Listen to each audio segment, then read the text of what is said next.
स्वागत है आपके अपने YouTube चैनल फौजियामित। मैं आज की इस वीडियो में हम पढ़ने वाले हैं पौधों का वर्गीकरण। तो बिना समय गवाह शुरू करते हैं आज के इस टॉपिक को। चलिए शुरू करते हैं। बिल्कुल। और आज का ये जो टॉपिक है ना, वो सच में बहुत ही दिलचस्प होने वाला है। अगर मैं कहूँ कि लाखों करोड़ों सालों से सर्वाइवल का मतलब अस्तित्व बचाने का एक बेहद खामोश लेकिन बहुत खतरनाक युद्ध चल रहा है। चल रहा है तो कैसा लगेगा? खामोश लेकिन खतरनाक, बिल्कुल। हाँ, और एक ऐसा युद्ध जहां सबसे बड़े हथियार कोई नुकीले दांत या पंजे नहीं थे, बल्कि इस युद्ध को जीतने के लिए अंदरूनी प्लम्बिंग सिस्टम, वाटरप्रूफ कवच और जानवरों को मीठे फलों की रिश्वत देने जैसी रणनीतियां इस्तेमाल की गईं। हाँ बिल्कुल। और सच कहूँ तो ये कोई साई-फाई फिल्म की कहानी नहीं है। ये हमारे आसपास मौजूद उन पेड़ पौधों के विकास की असली वैज्ञानिक नोट्स हैं। बिल्कुल, और ये नोट्स बहुत ही कमाल के हैं। एकदम। और हमारा मिशन आज ये समझना है कि कैसे प्रकृति ने पानी में तैरती हुई बस एक साधारण सी जली कोशिका से मतलब एक्वाटिक सेल से शुरुआत की और संघर्ष करते हुए एक जटिल वैस्कुलर सिस्टम या संवहनी तंत्र बनाया और अंततः सुरक्षित बीजों वाले फलों का निर्माण किया। तो हाँ, ये सफर बहुत लंबा रहा है। ठीक है, आइए इसे समझते हैं। इस मुक्त दुनिया का विकासक्रम किसी बेहद कठिन परिस्थितियों के अनुकूल ढाला। मतलब ये केवल पौधों के प्रकारों की कोई उबाऊ सी लिस्ट नहीं है, हाँ, लिस्ट तो बिल्कुल नहीं है। बल्कि ये अस्तित्व बचाए रखने, जैविक बायोलॉजिकल इंजीनियरिंग के चमत्कारों और सरलता से जटिलता की ओर बढ़ने की एक महाकाव्य जैसी कहानी है। महाकाव्य, हाँ। लेकिन देखिए, इस विकास की कहानी में गोता लगाने से पहले एक बहुत ही व्यावहारिक और बुनियादी समस्या है जिसे सुलझाना जरूरी है, और वो है पहचान की समस्या। नामकरण की समस्या। बिल्कुल। जब दुनिया भर में इतने सारे पौधे हैं और हर क्षेत्र, हर भाषा में उनके अलग-अलग नाम हैं, तो वैज्ञानिक इस भाषाई भूल-भुलैया को कैसे पार करते हैं? हमारे नोट्स बताते हैं कि इसका तार्किक समाधान कार्ल लिनियस द्वारा दी गई, क्या कहते हैं उसे, द्विनाम पद्धति या बायोनॉमियल नॉमेनक्लेचर में छिपा है। एकदम सही। लिनियस का ये सिस्टम मतलब जीव विज्ञान के लिए एक बहुत बड़ा क्रांतिकारी कदम था। देखिए, इस बात पर गौर किया जा सकता है कि एक ही पौधे को भारत में कुछ और कहा जाता है, जापान में कुछ और स्वीडन में कुछ, और शायद एक ही देश में अलग-अलग राज्यों में भी अलग नाम होते हैं। हाँ बिल्कुल। तो ऐसे में कोई भी वैश्विक वैज्ञानिक शोध कैसे हो सकता है? लिनियस ने क्षेत्रीय नामों के इस भ्रम को हमेशा के लिए दूर कर दिया और एक मानकीकृत प्रणाली पेश की, जहां हर जीव को 2 शब्दों का एक वैज्ञानिक नाम दिया गया। ये तो बिल्कुल एक अंतर्राष्ट्रीय पासपोर्ट सिस्टम की तरह लगता है। हाँ बिल्कुल वैसा ही। मतलब चाहे वो दुनिया के किसी भी कोने में हो, हर पौधे की एक स्पष्ट वैश्विक पहचान होती है। जैसे जैसे हमारे नोट्स में आम का उदाहरण दिया गया है। हाँ, मैंगिफेरा इंडिका। हाँ, आम का वैज्ञानिक नाम मैंगिफेरा इंडिका है। इसमें पहला शब्द मैंगिफेरा उस पौधे की जाति या जीनस को दर्शाता है, और नियम के अनुसार इसका पहला अक्षर हमेशा कैपिटल होता है। सही। और दूसरा शब्द इंडिका उसकी प्रजाति या स्पीशीज है, जिसका पहला अक्षर हमेशा स्मॉल होता है। लेकिन यहाँ मेरे मन में एक सवाल उठता है, वैज्ञानिकों ने इसके लिए लैटिन भाषा का ही चुनाव क्यों किया? मतलब क्या ये सिर्फ चीजों को जानबूझकर जटिल बनाने का एक तरीका नहीं है? ये एक बहुत ही जायज सवाल है। सतही तौर पर ये जटिल लग सकता है, लेकिन लैटिन चुनने का एक बहुत ही ठोस कारण था। लैटिन एक मृत भाषा है। मृत भाषा मतलब आपको इसे बोलता नहीं है? बिल्कुल। इसका मतलब है कि अब इसे आम बोलचाल में इस्तेमाल नहीं किया जाता, इसलिए समय के साथ इसके शब्दों के अर्थ नहीं बदलते। अगर अंग्रेजी या हिंदी का उपयोग किया जाता तो 100 सालों में शब्दों के मतलब उनके अर्थ बदल सकते थे। अच्छा, तो ये भाषा स्थिर है। हाँ, लैटिन का उपयोग करने से ये सुनिश्चित हो गया कि ये विज्ञान की एक स्थिर और सार्वभौमिक भाषा बनी रहे। ये तो बहुत ही स्मार्ट मूव था। तो अब जब इन पौधों को पहचानने का एक वैश्विक पासपोर्ट मिल गया है, तो पादप जगत यानी प्लांट किंगडम के सबसे बड़े विभाजन की ओर चलते हैं। हमारे चार्ट्स पादप जगत को प्रजनन के तरीके के आधार पर 2 मुख्य शाखाओं में बांटते हैं। क्रिप्टोगैम्स और फेनेरोगैम्स। हाँ, अपुष्पी पादप और पुष्पी पादप। हाँ, तो चलिए उस समय में चलते हैं जहां से सब शुरू हुआ, क्रिप्टोगैम्स। क्रिप्टो शब्द का मतलब ही होता है छिपा हुआ। इनमें जननांग या रिप्रोडक्शन सिस्टम अप्रत्यक्ष होते हैं, और सबसे बड़ी बात, इनमें फूल और बीज नहीं होते। बिल्कुल, बीज नहीं होते। तो ये बीजाणुओं यानी स्पोर्स के माध्यम से प्रजनन करते हैं। और यहीं से जीवन की वास्तविक कहानी शुरू होती है। क्रिप्टोगैम्स के भीतर सबसे बुनियादी और प्रिमिटिव स्तर है थैलोफाइटा। थैलोफाइटा, ठीक है। ये विकास की वो अवस्था है जहां पौधे का शरीर जड़, तना और पत्तियों में विभाजित नहीं होता। इसे बस एक थैलस कहा जाता है। थैलस। हाँ, जो एक स्पंज जैसी मतलब बहुत सरल संरचना होती है। ये मुख्य रूप से जलीय आवासों में पाए जाते हैं। अच्छा, पानी में। हमारे नोट्स में थैलोफाइटा के उदाहरणों में शैवाल यानी एल्गी, कवक यानी फंगी, जीवाणु मतलब बैक्टीरिया और लाइकेन दिए गए हैं। अब एक मिनट रुकिए, मुझे यहाँ थोड़ा संदेह है। बताइए। अगर इनमें जड़, तना या पत्तियां ही नहीं हैं, तो क्या तकनीकी रूप से इन्हें पौधा कहना भी सही है? मेरा मतलब है, ऐतिहासिक रूप से बैक्टीरिया को भी इसी श्रेणी में रखा गया था। ये थोड़ा अजीब लगता है। यहाँ जो बात सबसे आकर्षक है वो ये है कि जब जब प्रारंभिक वर्गीकरण प्रणालियां बनाई गई थीं, तो वे बहुत ही सरल बातों पर निर्भर थीं। उस समय के वैज्ञानिक सिर्फ ये देखते थे कि जीव चलते हैं या नहीं। अच्छा, बस इतना ही? हाँ, और क्या उनकी कोशिकाओं के बाहर एक सख्त दीवार यानी सेल वॉल। बैक्टीरिया और कवक में सेल वॉल होती है और वे एक जगह स्थिर रहते हैं, इसलिए उन्हें शुरू में पौधों के साथ थैलोफाइटा में रख दिया गया था। अरे वाह! तो मतलब सिर्फ एक ही जगह टिके रहने की वजह से उन्हें पौधा मान लिया गया। बिल्कुल। आधुनिक विज्ञान ने अब उन्हें बिल्कुल अलग किंगडम्स में रख दिया है। लेकिन विकासवादी दृष्टिकोण से थैलोफाइटा हमें दिखाता है कि जीवन की शुरुआत कितनी विलासितापूर्ण थी। विलासितापूर्ण? कैसे? देखिए, पानी के भीतर होने के कारण उन्हें पानी खोजना नहीं पड़ता था। गुरुत्वाकर्षण के खिलाफ खड़े होने की मतलब कोई जरूरत ही नहीं थी। हाँ, पानी उन्हें सहारा दे रहा था। सही कहा। इसलिए मजबूत तने या गहरी जड़ों पर ऊर्जा बर्बाद करने का कोई मतलब ही नहीं था। ये समझ में आता है। जब सब कुछ चारों ओर मौजूद हो और पानी शरीर को सहारा दे रहा हो, तो जटिल शरीर क्यों बनाया जाए? सीधी सी बात है। बिल्कुल। लेकिन फिर जीवन ने एक बहुत बड़ा और खतरनाक जोखिम उठाया।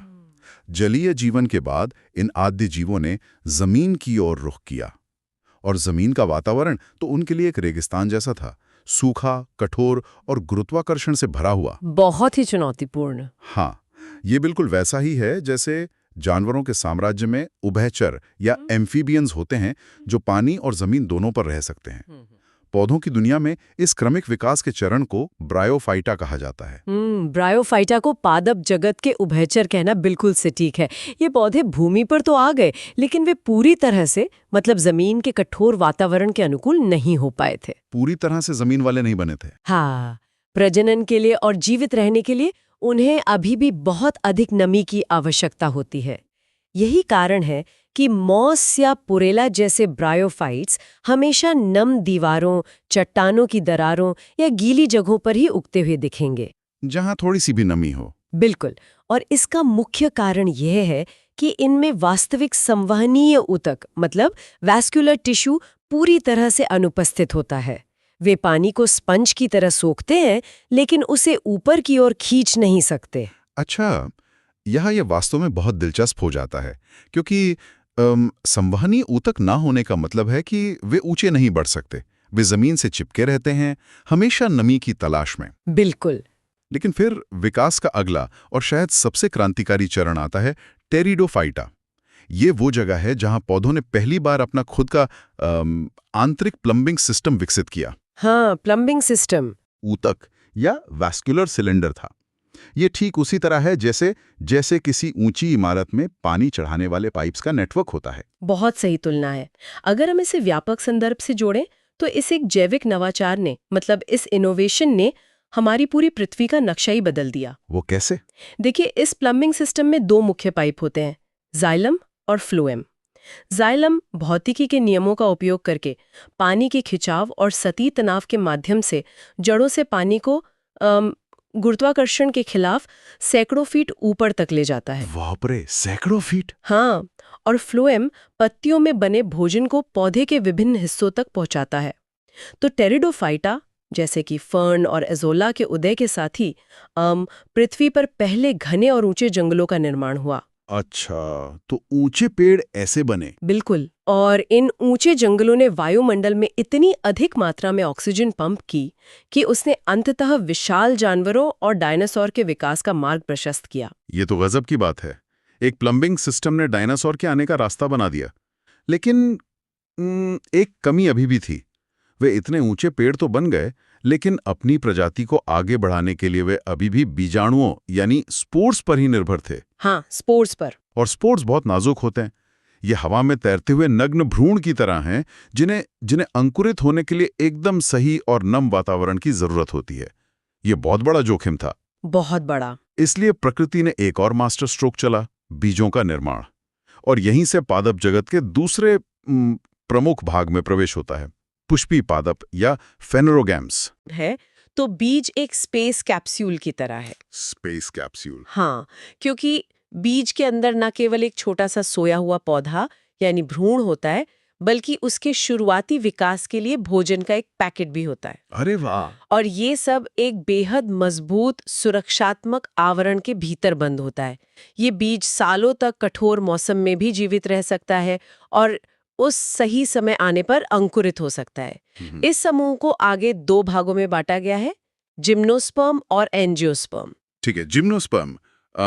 ग्रीक भाषा में जिम्नो का अर्थ है नग्न।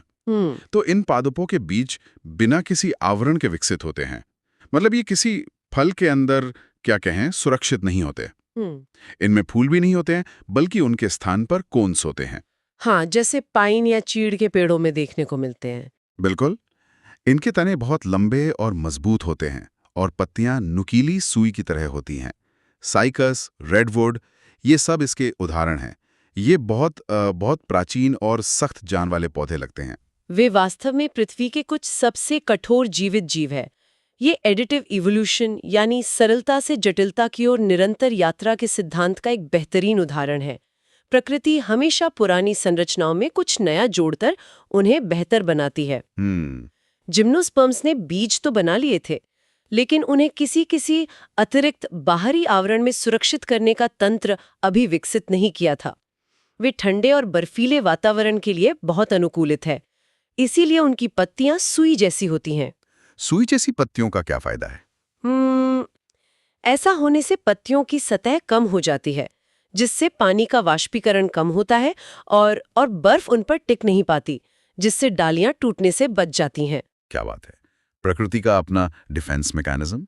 लेकिन विकास की ये रेस यही नहीं रुकी। इसके बाद आते हैं एंजियोस्पर्म, जिन्हें हमारे नोट्स में पादप जगत के ताज पहने हुए राजा कहा गया है। बिल्कुल, राजा ही हैं ये। ये पृथ्वी पर सबसे प्रगत यानी एडवांस्ड और सफल पादप हैं। इनमें पूर्ण विकसित फूल होते हैं और सबसे महत्वपूर्ण बात, इनके बीज फलों के अंदर सुरक्षित रहते हैं। आम, गुलाब, टमाटर, गेहूं, आसपास जो कुछ भी दिखाई देता है वो ज्यादातर एंजियोस्पर्म ही है। बिल्कुल। जब इन दोनों के बीच के एक्स-रे अंतर के बारे में सोचा जाए, जैसे एक तरफ पाइन कोन के कठोर खुले हिस्से में रखा एक नग्न बीज और दूसरी तरफ एक रसदार टमाटर के अंदर सुरक्षित बैठे बीज, तो ये आश्चर्यजनक लगता है। मेरा एक सवाल है, क्या एंजियोस्पर्म की इतनी बड़ी सफलता और पूरी पृथ्वी पर उनके राज करने का मुख्य कारण उनका ये सुरक्षा कवच यानी फल ही है? फल उनका सुरक्षा कवच तो है ही, लेकिन एंजियोस्पर्म की सफलता का असली रहस्य उनके फूलों में भी छिपा है। फूल केवल देखने में सुंदर नहीं होते, वे एक अत्यधिक उन्नत और सटीक प्रजनन उपकरण है। अच्छा। देखिए, जिम्नोस्पर्म अपने परागकणों यानी पोलन को हवा के भरोसे छोड़ देते हैं, जो बहुत अनिश्चित तरीका है, क्योंकि हवा का कोई भरोसा नहीं कि वो किस दिशा में बहेगी। हाँ, वो तो हवा के रुख पर निर्भर है। जबकि एंजियोस्पर्म ने कीड़ों, पक्षियों और अन्य जानवरों को आकर्षित करने के लिए रंग बिरंगे फूल और मीठा मकरंद विकसित किया। जब एक मधुमक्खी मकरंद पीने आती है तो पराग उसके शरीर से चिपक जाता है और वो सटीक रूप से, मतलब बिना किसी गलती के, दूसरे फूल तक ले जाती है। अरे वाह, क्या डिलीवरी सिस्टम है ना? और फिर फल जानवरों को बीज दूर तक फैलाने के लिए एक रिश्वत के रूप में काम करते हैं। रिश्वत? हाँ, जब कोई जानवर फल खाता है तो बीज उसके पाचन तंत्र से सुरक्षित गुजरकर कहीं दूर जाकर गिरता है, जहां उसे अपनी ही मूल प्रजाति से प्रतिस्पर्धा नहीं करनी पड़ती। ये पौधों और जानवरों के बीच सहयोग का एक शानदार विकासवादी कदम था। ये तो वाकई में एक शानदार व्यापार है। पौधे जानवरों को स्वादिष्ट भोजन देते हैं और जानवर अनजाने में उनके बीजों को दुनिया भर में फैला देते हैं। अब चूंकि एंजियोस्पर्म पृथ्वी पर सबसे सफल और आम पौधे हैं, इसलिए ये समझना भी जरूरी है कि उन्हें आगे कैसे वर्गीकृत किया जाता है। बिल्कुल। रोजमर्रा की जिंदगी में इन पौधों को कैसे पहचाना जा सकता है? हमारे चार्ट्स में वर्गीकरण का एक बहुत ही व्यावहारिक प्रैक्टिकल तरीका दिया गया है, जो बीजों की संरचना विशेष रूप से बीजपत्र कॉटिलिडन्स पर आधारित है। हाँ, बीजपत्र वो पहला पत्ता या आवरण है जो बीज के अंकुरण के समय जब पौधे के पास अपनी पत्तियां नहीं होती, उसे प्रारंभिक पोषण देता है। इसी के आधार पर एंजियोस्पर्म को दो मुख्य श्रेणियों में बांटा जाता है, एक बीजपत्री यानी मोनोकॉट और द्विबीजपत्री यानी डाइकॉट। एक बीजपत्री पौधों के बीजों में केवल एक ही बीजपत्र होता है। उनके बीज को प्राकृतिक रूप से दो समान हिस्सों में तोड़ा नहीं जा सकता। जैसे मक्का, गेहूं, चावल या घास। मक्के के दाने को प्राकृतिक रूप से दो बराबर हिस्सों में नहीं खोला जा सकता। बिल्कुल नहीं। लेकिन दूसरी तरफ द्विबीजपत्री या डाइकॉट वो हैं जिनके बीज प्राकृतिक रूप से दो बराबर टुकड़ों में बंट जाते हैं, जैसे चना या मटर। हाँ, चना बहुत अच्छा उदाहरण है। छिलका उतारने पर वो आसानी से दो हिस्सों में खुल जाता है। लेकिन मुझे यहाँ एक बात समझ नहीं आ रही। प्रकृति को इस बात से क्या फर्क पड़ता है कि बीज एक हिस्से में है या दो में? क्या ये सिर्फ एक छोटी सी शारीरिक विशेषता नहीं है? ये पौधे के पूरे स्वरूप को कैसे तय करता है? ये एक बहुत ही शानदार सवाल है। बीज का ये विभाजन कोई साधारण बात नहीं है।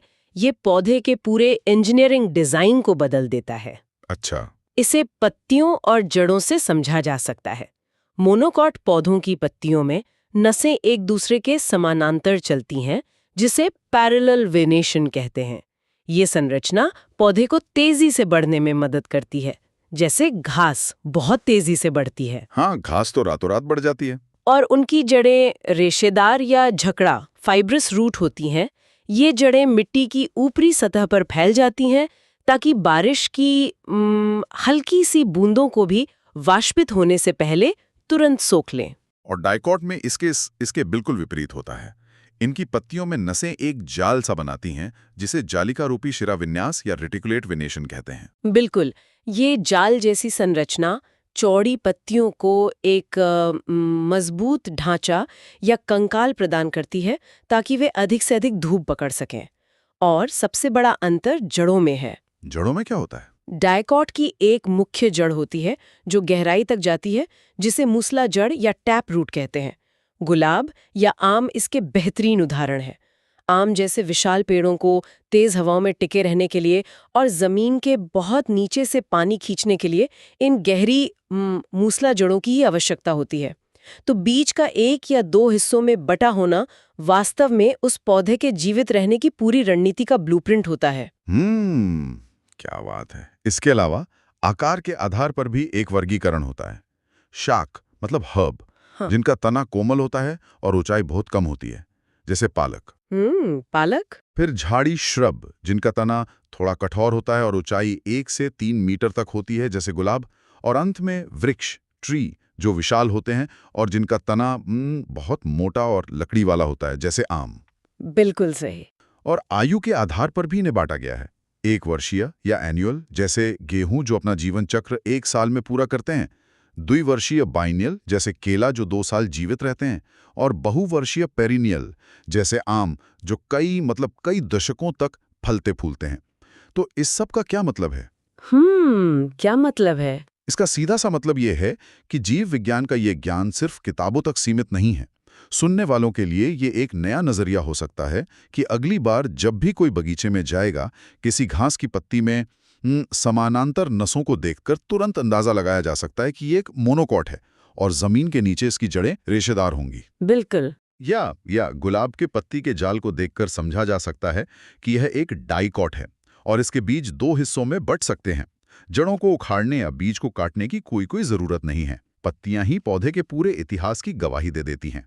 यही विज्ञान की सबसे बड़ी सुंदरता है।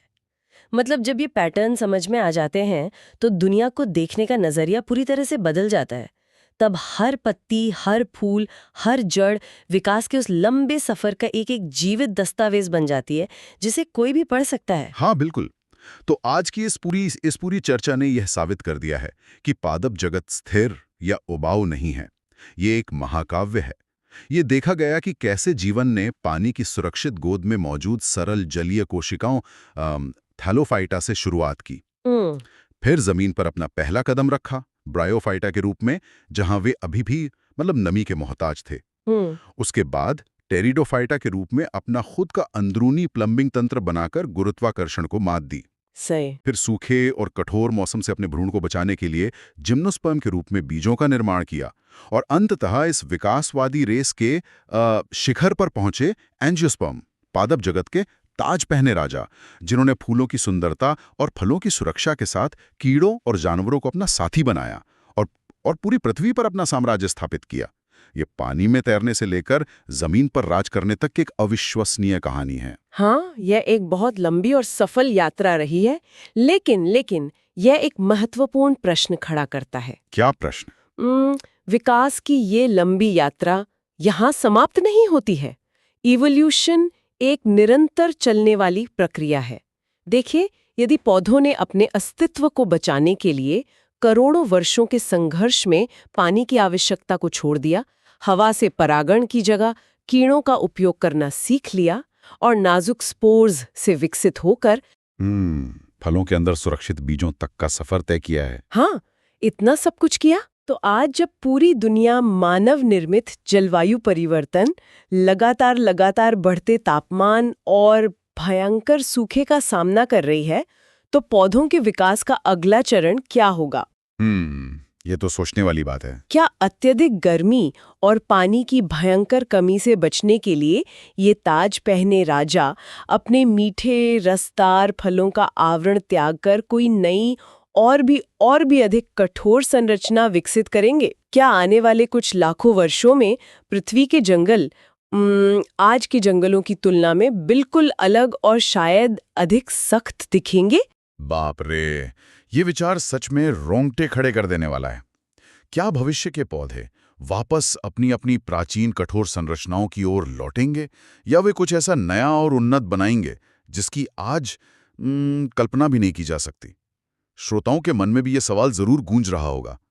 अगली बार जब भी कोई स्वादिष्ट फल खाया जाए या किसी खूबसूरत फूल को देखा जाए, तो इस बात पर जरूर विचार किया जाना चाहिए कि ये शायद विकास के किसी एक ठहराव का हिस्सा है, जो आने वाले समय में एक बिल्कुल नया रूप ले सकता है। स्थिर और मूक प्रतीत होने वाले ये पौधे वास्तव में प्रकृति के सबसे महान इंजीनियर और आविष्कारक हैं। बिल्कुल सही। तो इसी रोमांचक और विचारोत्तेजक बात के साथ पादप जगत की इस डीप डाइव को यहीं विराम देते हैं। ज्ञान की इस दिलचस्प यात्रा में शामिल होने के लिए धन्यवाद, और अपने आसपास की दुनिया को एक नई नज़र से देखते रहें। दोस्तों, मुझे उम्मीद है कि आपको ये वीडियो पसंद आई होगी। अगर आपको ये कोशिश पसंद आई तो वीडियो को लाइक करें और अपने साथी क्रिएटर्स के साथ शेयर करें।